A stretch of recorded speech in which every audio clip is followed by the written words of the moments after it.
ستا مدرسې زخمی کړی دی، ستا جومات زخمی کړی دی، تا د مذهب په نوم زخمی کړی دی، تا د مذهب په نوم دوکه کړی دی. دلته هر کور کې شهید پروت دی. د دې جواب په څوک ورکوي؟ د دې جواب به اسفندیار ولی خان ورکوي ستاسو پلار، چې هغه دا شهیدان دا پښتانه هغه په 3.5 ارب ډالر باندې خرڅ کړو. هغه ویډیو به هم به طور ثبوت زه تا ته پیش کومه چې څنګه یې خرڅ کړي دي په 3.5 ارب ډالره باندې. دا خبره کړې چا ده؟ دا خبره کړې د حیدر خان هوتي پلار اعظم هوتي کړې ده. ما سره هغه ثبوت موجود دی، هغه ثبوت به در سره شریکوم. خو د ټولو نه مخکې خپلو کتونکو ته یم چې ویډیو در سره تر پایه وګورئ او نورو کتونکو سره یې هم شیر کړئ. ملګرو، جمعیت علم اسلام او ANP د دې جنگ چې کوم دی دا یو نظریاتي جنگ دی. دا جنگ بالکل زمونږ او د جمعیت علم اسلام او د ANP چې دا کوم اختلاف دی نو دا یو نظریاتي اختلاف دی. اختلاف څه دی؟ اختلاف دا دی چې دوی سیکولر نظام غواړي دلته کې هم په افغانستان کې هم. کله چې په روس په افغانستان باندې اټیک وکړو نو په هغه ټیم کې هم چې دی یو اسلامي نظام او روس راغی او په هغه اسلامي نظام باندې په افغانستان کې اټیک وکړی شو. زیاتره افغانان پکې شهیدان شول، زیاتره افغانان چې دی کرو کور شول او څه چې دی راغلل پاکستان ته. نو هغه ټیم کې چې دی نیشنل پارټي چې کوم مشر و هغه لاړه روس ته دوره وکړله او باقاعده د روس سره ملګرتیا وکړله. دلته کې که مولانا فضل الرحمن صاحب هغه د دې خپل غریب ولس نه چنده وغوښتله او افغانستان مجاهدینو سره کلک په کلکه ودرېده او د روس خلاف یې چې دی په افغانستان کې جهاد وکړ او روس له شکست ورکړه، روس ته نه لاړه. بیا چې دی د افغانستان کې د ملا عمر مجاهد حکومت راغلی او بیا د هغې نه بعد چې دی په امریکې چې دی پې اټیک وکړه. څه ټیم کې چې امریکا راغله او په افغانستان کې قابضه شوله نو کله یو حکومت راوستی سیکولر، کله بل. هغه سیکولر حکومتونه به چې کم راتلل او امریکې به خپل دهشتګردي کوله په افغانستان کې نو د امریکې سره چې دی ملګرتیا چا کړې وه د پاکستان په سیاسي پارټو کې همدغه ANP چې دی دغه ANP تلې ده او د هغه سیکولر نظام سره ودرېدلې ده او د هغه مجاهدینو سره مخالفت چې دی نو کړی دی. زمونږ مولانا فضل الرحمن صاحب بیا هم په دغه مجاهدینو سره ښه کلک ولاړو.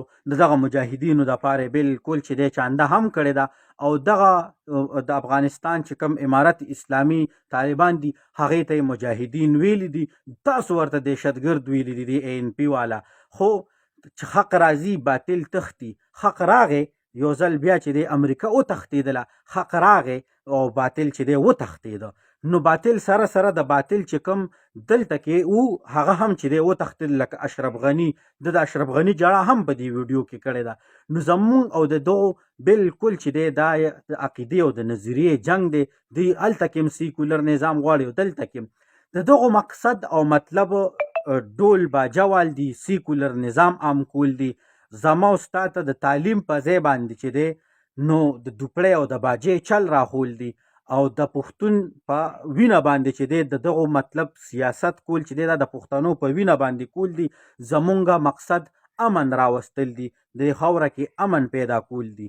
هغه خبرې له راځم ملګرو، کومه خبره مې چې دته په شروع کې وکړه چې یاره د دې جواب به ستا پلار ورکوي چې ستا پلار د پښتانه په 3.5 ارب ډالره باندې خرڅ کړي دي.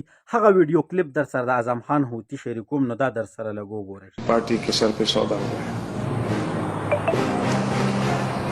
और एक मोहतात अंदाजे के मुताबिक तकरीबन $3.5 करोड़ लिए गए. तो मैं इतना कह सकता हूं कि आज अवामी नेशनल पार्टी के 800 शहीदों का खून तेल बन के असफंदियार के दुबई के महल और मलेशिया के होटल और شاپینګ پلازو کو روشن کړ. ملګرو تاسو بوریدلی وي اعظم خان هوتي صاحب وایي چې د دغه شهیدانو د دې چې وایي د دې جواب به څوک ورکوي نو د دغې جواب د ستاسو پلار دی ډېر زر به امید دی چې ورکړي چې هغه په 3.5 ارب ډالره باندې خرڅ کړل او ځان یې په ملیشیا کې او په دوبۍ کې محلونه او شاپینګ سنټر یې کولو کړي دي. مولانا فضل الرحمن صاحب خو نه شاپینګ سنټر یې کولو کړلې او نه چې دی په دوبۍ کې او نه په بل ملک کې چېرته کې محلونه شته دي، بلکې چې ورسره ولاړ دی کوم خلک دینداره خلک، د مدرسو خلک او د دین اسلام محافظ او چوکیدار خلک ورسره ولاړ دي. تاسو همیشتن د مدرسو باندې الزام لګولی دی، تاسو همیشتن په مذهب باندې الزام لګولی دی او دا بعضې پښتانه چې دا خوا کې د سره ولاړ دي او دا تا ته پړقې وخي دغه خسکي چرګانو ته چې دی نو زه حق حیران یم چې دا ولې په تاسو نه پوهېږي چې ستاسو د NP سنیټر عظموتي دومره کلکې خبرې او دومره مضبوط ثبوت راوړی دی او د میډیا باندې هغه ثبوت شته دی، د هغې نه بعد به هم راپسې وایي به چې NP د پښتنو خیرخوا ده. پښتانه او قبایل او شهیدان دا خو تاسو خرڅ کړي دي. ته څنګه راځې او نن چې دی مولانا فضل الرحمن صاحب ته وایي چې دا خلک تا د مذهب په نوم دوکه کړي دي.